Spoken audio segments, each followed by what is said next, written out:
আসসালামু আলাইকুম। একটি অক্টাল নাম্বারকে কীভাবে বাইনারিতে কনভার্ট করা যায় সেই সম্পর্কিত আরেকটু ভিডিও নিয়ে আমরা হাজির। তো এখন একটি অক্টাল নাম্বার 4675.301 এটাকে আমরা বাইনারিতে কনভার্ট করব। আমরা জানি যে অক্টাল নাম্বার থেকে বাইনারিতে কনভার্ট করার জন্য আমাদের 3 ডিজিট করে নিতে হবে।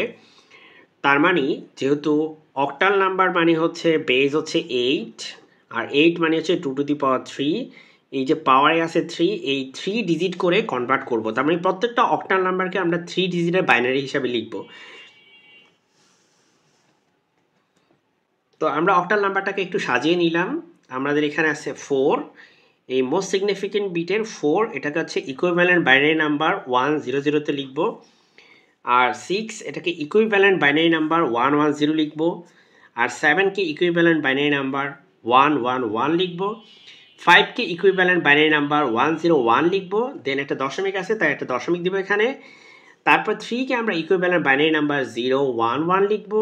আর 0 এর ইকুইভ্যালেন্ট বাইনারি নাম্বার 000, আর 1 এর ইকুইভ্যালেন্ট বাইনারি নাম্বার 001। তারপরে আমাদের কাজ অ্যান্সার লেখা। 100 110 111 101 দশমিক 011 000 001। এটাই আমাদের কাঙ্ক্ষিত সেই বাইনারি নাম্বার।